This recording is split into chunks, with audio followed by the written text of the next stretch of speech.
जिस कॉन्स्टिट्यूंसी यानी नूरपुर आप जहाँ से ताल्लुक़ रखते हैं वो ना बड़े बड़े घाघ बैठे हुए वहाँ पे सत महाजन जी के बेटे अजय महाजन जी हों, उधर रणवीर निक्का ताजा जो नेता बने हैं, दूसरी तरफ राकेश पठानिया जी थे जो अब फतेहपुर में चले गए हैं। तो जो मैं आपके हाव भाव देख रहा हूँ उसके हिसाब से आपकी पर्सनैलिटी मेरे को लग नहीं रही है कि उन घाघों में आप एडजस्ट हो पाओगे या उनको टक्कर दे पाओगे। कि नूरपुर की सियासत जो है ना, जो तगड़ा धरना सेठ होता है उसके उस पर चलती है, या फिर राकेश पठानिया की तरह कोई मास बेस्ड लीडर होता है उनकी वजह से चलती है। वहाँ पर तो अभी पिछले जो विधानसभा चुनाव थे उसमें तो यही एक वादा था जो बहुत तैरा था। रणवीर निक्का जी ने तो बकायदा इस चीज के लिए पर्चियां भी बांटी थी। आपके पिताजी की विरासत है, आप मूलभूत कांग्रेसी हैं।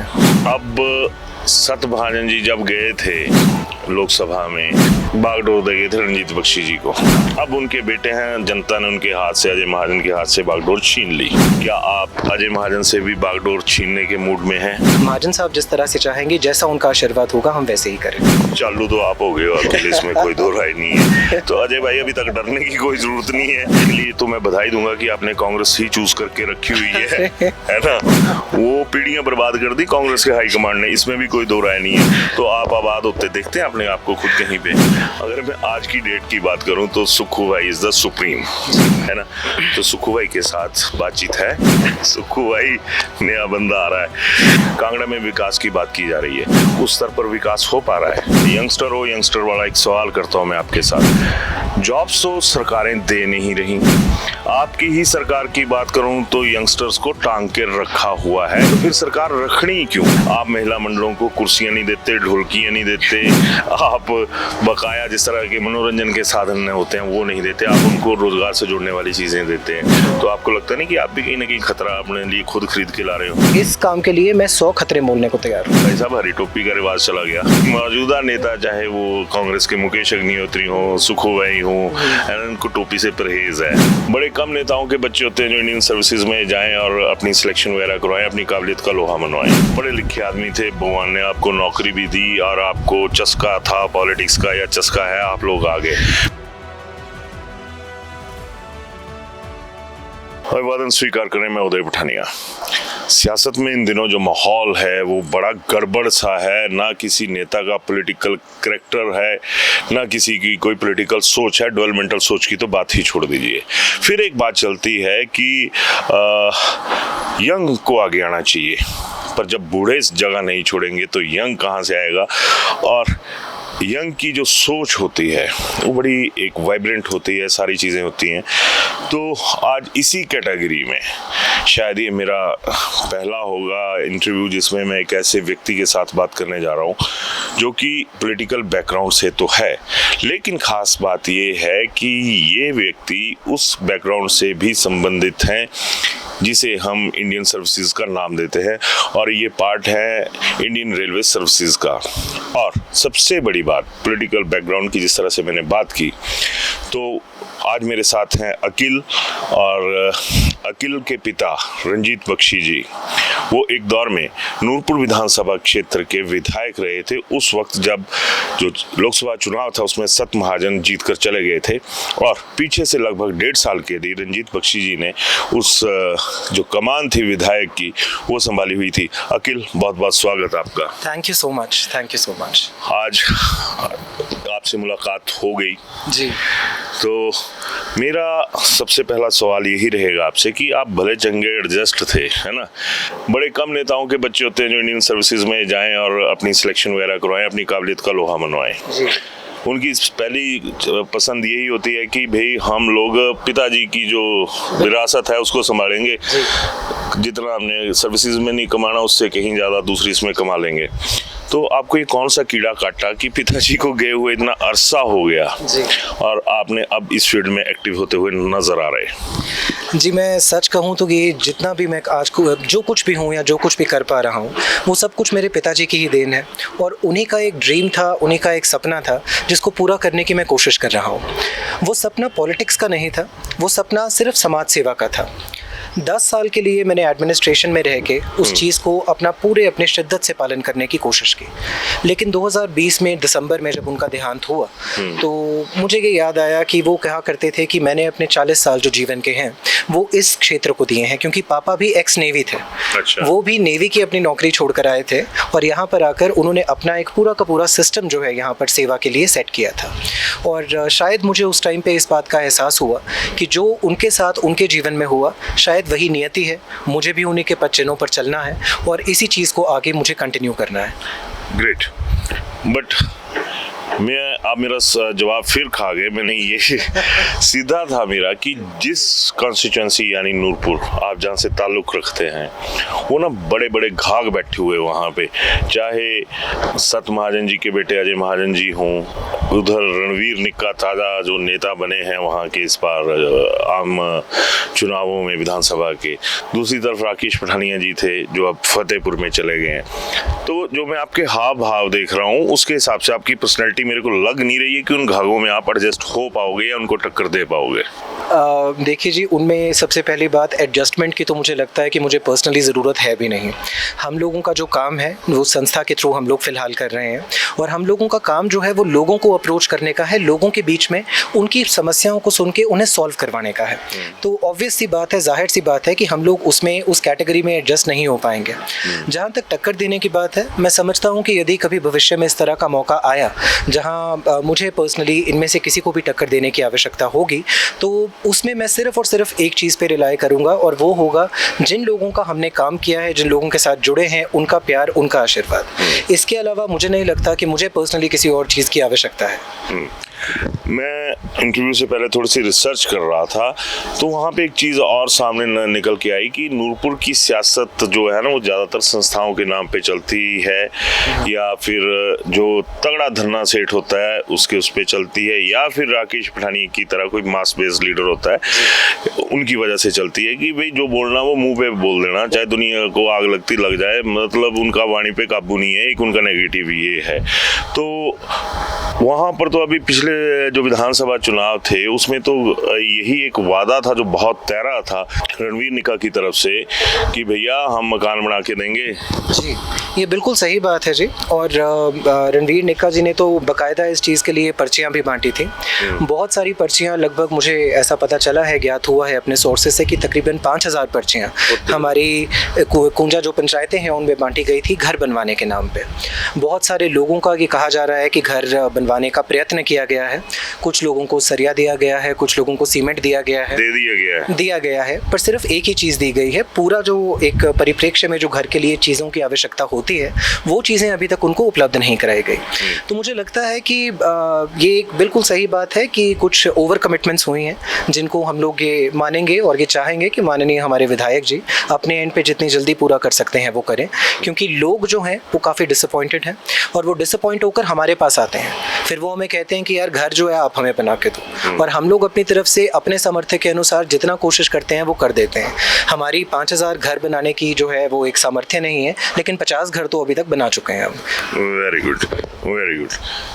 तो अकील, जिस तरह का मैंने अभी पॉलिटिकल इस पे ही चलूँगा, आपके पिताजी की विरासत है पर वो ग्रास रूट पे तो लंबी है 40 साल की जिस तरह से आपने बताया, लेकिन अगर electoral politics on the behalf of विधानसभा में कहूँ तो सिर्फ 1.5 साल की थी। आप मूलभूत कांग्रेसी हैं, है ना?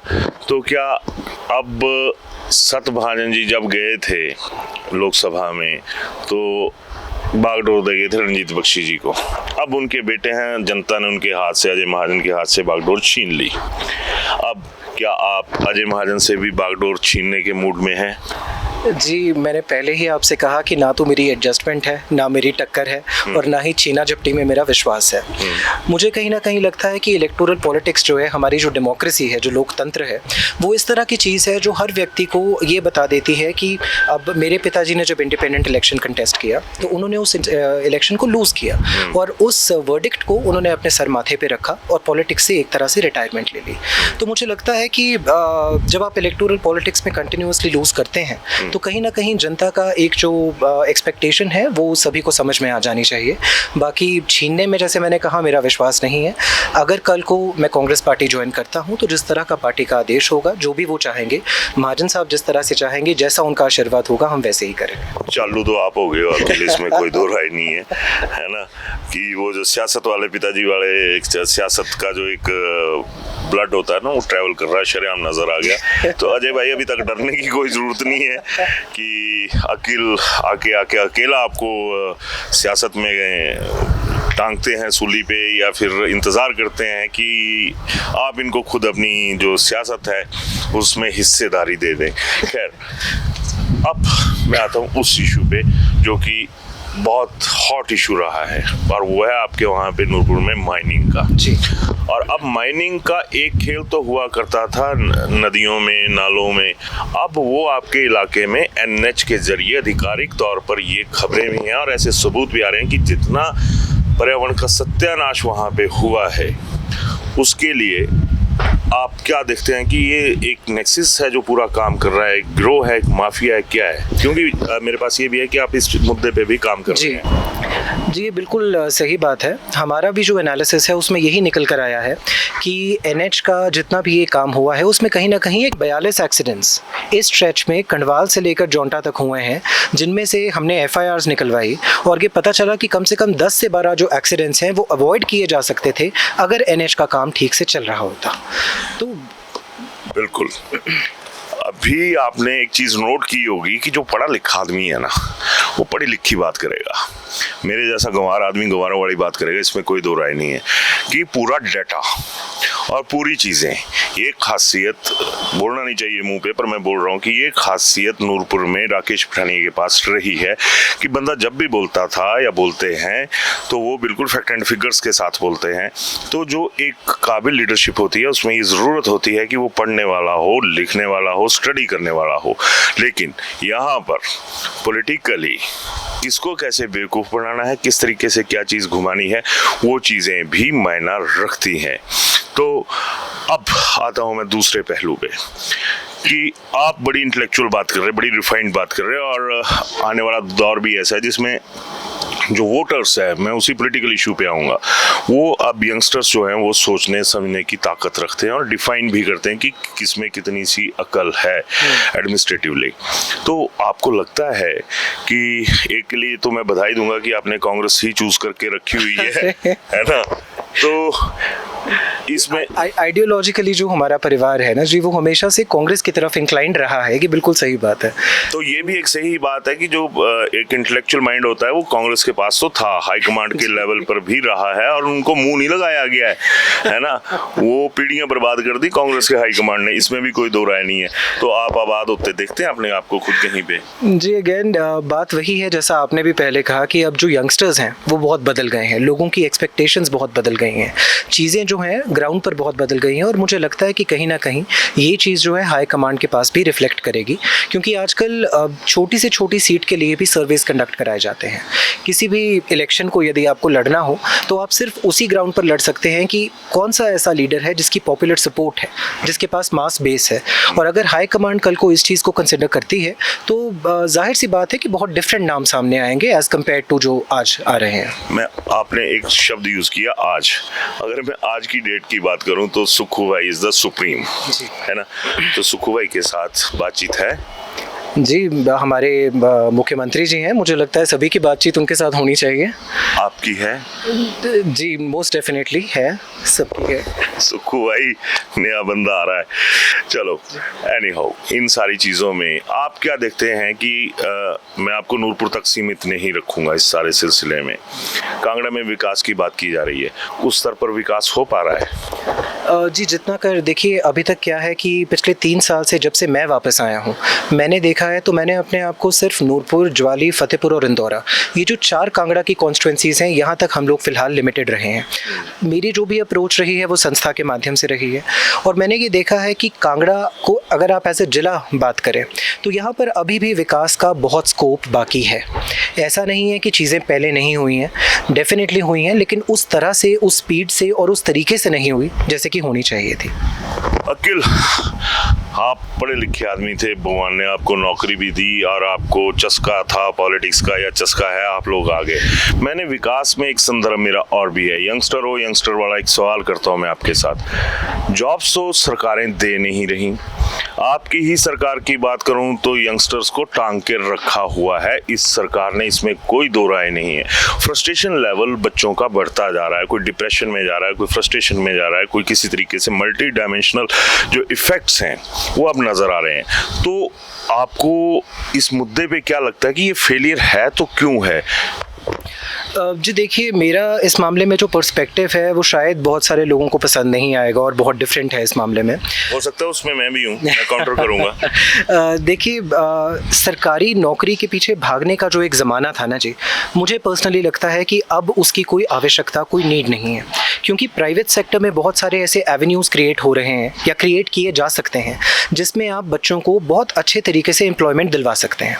At the same time Himachal जैसी जो स्टेट है, यहाँ पर चाहे आप एग्रीकल्चर की बात करें, चाहे आप हॉर्टिकल्चर की बात करें, चाहे छोटी छोटी चीज़ें जैसे मधुमक्खियाँ वाला आपका एपीकल्चर होता है या सिल्वीकल्चर होता है, इन चीज़ों की तरफ अगर रोज़गार जनरेट करने की कोशिश की जाए, बच्चों को स्किल्ड किया जाए इन चीज़ों की तरफ, तो वो मुझे लगता है ज़्यादा फ़ायदेमंद साबित होगा एज़ कम्पेयर टू कि आप सरकारी लेवल पे जो हैं आप, अदरवाइज़ क्या होता है वो सिर्फ एक इलेक्शन का प्रोपेगेंडा बन जाता है कि इतनी नौकरियाँ इतने सालों में दी जाएंगी, इतना ये किया जाएगा। वो कहीं ना कहीं एक डिपेंडेंसी का कल्चर जो है उसमें शुरू हो जाता है। एग्रीड। अब मैं आ जाता हूँ उसी सवाल के ऊपर, फिर सरकार रखनी क्यों? अगर आपने एग्रीकल्चर की बात करी, लोगों के पास इतनी लैंड है कहाँ पे कि उस पे वो एग्रीकल्चर के सारे या तो अपना पेट भर लें या फिर उस फसल को या उस जो आम, जो हम लोअर हिमाचल की फसलें हैं, आम है, बांस हैं, तो इन चीज़ों से गुजारा हो जाएगा क्या? जब 68 सीटों पे इन लोगों का रोजगार फिक्स होता है कि हमारा ये रोजगार फिक्स है, पता नहीं किसको जो अपॉइंटमेंट है वो वहाँ पर पब्लिक दे देगी, तो पर्सपेक्टिव तो वो भी है कि इन लोगों ने जो आपने प्राइवेट सेक्टर की बात करी, वहाँ पर भी तो बट्टा बैठा हुआ, चाहे बीजेपी की सरकार हो या कांग्रेस की सरकार हो। आप तो इंडियन सर्विसेज लेवल की जॉब छोड़ के अभी वापस आने के मूड में हैं। जी बिल्कुल सही बात है। जितना कर मेरी अंडरस्टैंडिंग है, जो भी कोई एक सरकार चुनकर आती है, उनका बेसिक जो पर्पस होता है वो ये होता है, मार्केट फोर्सेस को कहीं ना कहीं आप उतना कर ऑप्शन तो दे रहे हो कि वो अपना काम कर सकें, लेकिन साथ ही साथ उन्हें आप रेगुलेट भी कर रहे हैं ताकि किसी भी बंदे को एक्सप्लॉइट ना किया जा सके, किसी भी गरीब के साथ जो है वो गलत ना हो। सिमिलरली जब आप फॉर एग्जांपल अगर आप एग्रीकल्चर की बात ले लें, तो एमएसपी को निर्धारित करने का जो बेसिक पर्पस है वो यही है ताकि एग्रीकल्चर जो फार्मर्स हैं उनकी एक बेयर मिनिमम जो एक इनकम है वो सस्टेन की जा सके। वो बड़े किसानों के लिए है जो यहाँ पर, मैंने यही बोला कि 2 कनाल 4 कनाल ज़्यादा से ज़्यादा 10-20 कनाल के ऊपर होंगे, वो उस एमएसपी को भी क्या करेंगे भाई? सबसे बड़ी बात तो ये है। नहीं, ये बिल्कुल आपकी सही बात है, आप बिल्कुल जो उस चीज़ में जो है बिल्कुल सही बात कह रहे हैं, पर मेरे कहने का जो मतलब था वो सिर्फ इतना था कि हम लोग जो हैं धीरे धीरे करके ये प्रयत्न कर सकते हैं कि हम इस तरह के एवेन्यूज़ आने वाले टाइम में क्रिएट करें ताकि जो बच्चे हैं, जो हमारे युवा हैं, उनको भी कहीं ना कहीं ये ऑप्शन मिले, ये मौका मिले कि वो अपने आप को स्किल करके एक पर्टिकुलर फील्ड में अपने आप को वहीं पर जो है आप नौकरी अपने ही उस पर्टिकुलर चीज़ में पा सकें। ये बिल्कुल सही बात बोली। तो एक लास्ट में एक चीज़ मैं भूल गया, आप थोड़े से लीग से अलग हो, जैसी मैंने कहा कि मैंने थोड़ी सी इनपुट जुटाई थी। आप महिला मंडलों को कुर्सियां नहीं देते, ढोलकियां नहीं देते, आप बकाया जिस तरह के मनोरंजन के साधन होते हैं वो नहीं देते, आप उनको रोजगार से जोड़ने वाली चीज़ें देते हैं। तो आपको लगता नहीं कि आप भी कहीं ना कहीं खतरा अपने लिए खुद खरीद के ला रहे हो? जी देखिए, अब इसे किसी को खतरा समझना है खतरा समझ ले, इनसिक्योरिटी समझना है इनसिक्योरिटी समझ ले। मुझे एज सच मुझे इस तरह का वो कुछ नहीं लगता, बिकॉज मैं जो भी काम करता हूँ अपने पिता के आशीर्वाद से उनकी याद में करता हूँ, और इसको जो है सामने वाला किस नज़रिए से देखता है वो नज़रिया उनका है। तो जी मुझे ऐसा लगता है कि महिला मंडल को मशीन देने से यदि हम किसी 10 लोगों को सेल्फ सस्टेनेबल बना पाएँ, उनको जो है ये बता पाएँ कि भाई आप भी घर बैठे कुछ ना कुछ कमाई कर सकते हैं, वो ज़्यादा इंपॉर्टेंट है एज़ कम्पेयर टू, और इस काम के लिए मैं 100 खतरे मोलने को तैयार हूँ। बिल्कुल सही बात है। चलते चलते एक थोड़ी सी मैं बात कहना चाहूँगा कि आपने अकिल को नोट किया कि इनका जो एक थॉट प्रोसेस है, जो सोचने की क्षमता है, काबिलियत है, वो कहाँ पर जाकर वेरी कर रही है। लेकिन एक बार फिर चलते चलते मैं थोड़ी सी एक चिकोटी काटूंगा कि भाई साहब हरी टोपी का रिवाज चला गया। हरी टोपी का रिवाज जाए ना जाए, पिताजी पहनते थे, उनके बाद से हम इसको पहनते रहेंगे। Very nice, very nice. क्योंकि मौजूदा नेता चाहे वो कांग्रेस के मुकेश अग्निहोत्री हो, सुखोबाई हो, उनको टोपी से परहेज है। जी जी जी। खतरे का सौदा ना बन जाए कहीं कल को। जी। चलो यंगस्टर्स जितने भी हैं, युवा हैं, मेरी उनसे दरख्वास्त रहेगी कि आप ही की तरह एक युवा उम्मीदवार जो हैं, कह सकता हूं मैं कि आने वाले टाइम में ये उम्मीदवारी जता सकते हैं। तो क्या ऐसे लोगों पर भरोसा किया जाना चाहिए? एक चेंज के लिए कुछ सोचा जाना चाहिए कि ऐसी चेंज हो भी सकती है या नहीं। अब सोचना आपको है। इस जो इंटरव्यू हुआ इसके बाबत अपनी राय जरूर दीजिएगा। धन्यवाद।